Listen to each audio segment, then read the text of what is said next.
En fait, ce que j'aime avec les films d'horreur, c'est qu'au-delà de la catharsis et puis des émotions puissantes que ça peut procurer, c'est que les métaphores peuvent être poussées très très loin sans réelle limite.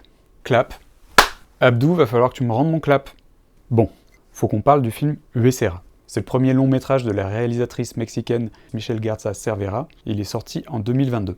C'est un film d'horreur que j'ai découvert sur Shadows et qui m'a bien foutu la trouille, je dois avouer.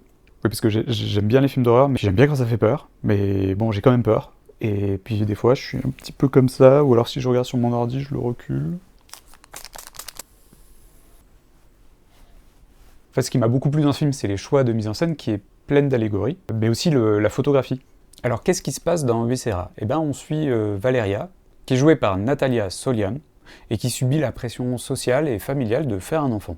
À l'annonce de sa grossesse, son mec, Raoul, a l'air super content, et elle un peu moins.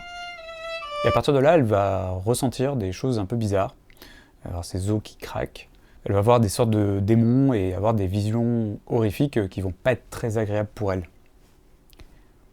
Pour nous non plus d'ailleurs.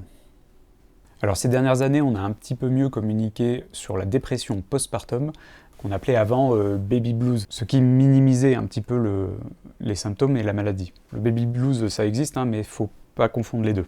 La dépression postpartum, c'est une maladie qui touche 10 à 20% des femmes après un accouchement. Ce dont on parle moins, c'est la dépression périnatale, qui peut survenir pendant la grossesse et qui va englober le postpartum. C'est pas à prendre à la légère, puisque le risque de suicide est assez élevé, et une dépression non soignée, ça peut avoir des conséquences graves pour l'enfant, pour la mère aussi.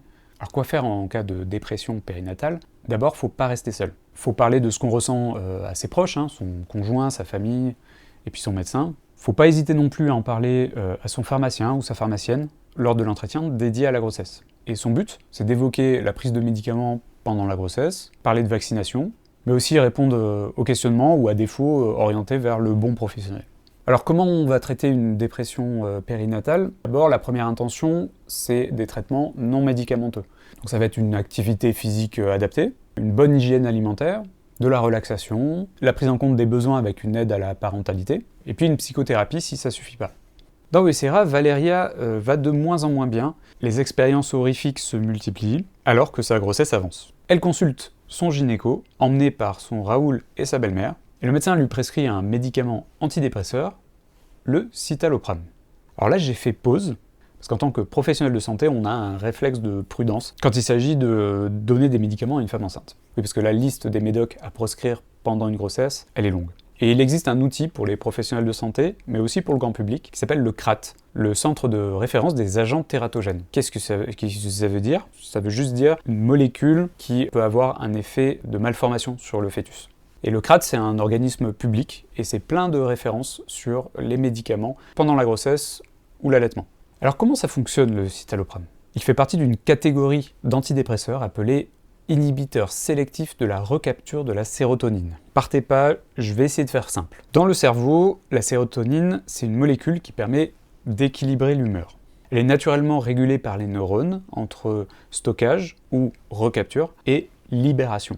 Et lorsqu'on est atteint de dépression, il y a un déséquilibre. Et donc le citalopram, lui, va empêcher de recapturer cette sérotonine, qui sera alors beaucoup plus abondante dans l'espace entre deux neurones qu'on appelle la synapse. Alors, dans le film Huesera, est-ce que Valeria, qui est enceinte, peut prendre le citalopram ? D'après le CRAT et des professionnels de psychiatrie ou de pharmacologie que j'ai pu interroger, c'est OK. En revanche, si elle projette d'allaiter son bébé, il faudrait changer d'antidépresseur parce que ça peut passer dans le lait maternel. Alors petit disclaimer quand même, parce qu'il se trouve que la revue Prescrire, elle déconseille l'usage du citalopram lors d'une grossesse. Cependant, on l'a vu auparavant, il peut être très dangereux de ne pas traiter une personne enceinte atteinte de dépression. Il est également dangereux d'arrêter un antidépresseur comme ça du jour au lendemain. Donc si vous êtes enceinte et que vous prenez ce médicament, pas de panique, continuez la prise normale, et si vous vous posez des questions, posez-les à votre médecin. Bon, dans le cas de Valeria, le citalopram n'a pas l'air très efficace. Ce dont elle aurait besoin, d'après sa tante et ses amis présentés comme marginales, c'est un rituel de sorcellerie. Je vous en dis pas plus, comme ça vous pouvez découvrir le film.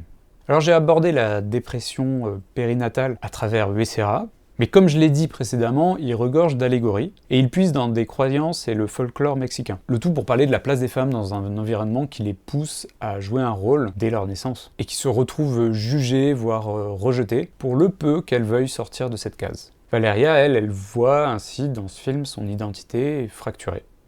Voilà, j'espère que cet épisode spécial Bonne Ambiance vous aura plu. Je vais vous mettre plein de liens en description qui peut être utile. Si vous voulez voir plein d'autres films fantastiques, horreur, il y a la plateforme Shadows qui est super. Bon, ils m'ont pas payé, il n'y a pas de partenariat, c'est juste parce que je les kiffe. Et puis en attendant le prochain épisode de Clap and Blues, prenez soin de vous. Et allez, on coupe, je refais un clap. Abdou, tu me ramènes mon clap.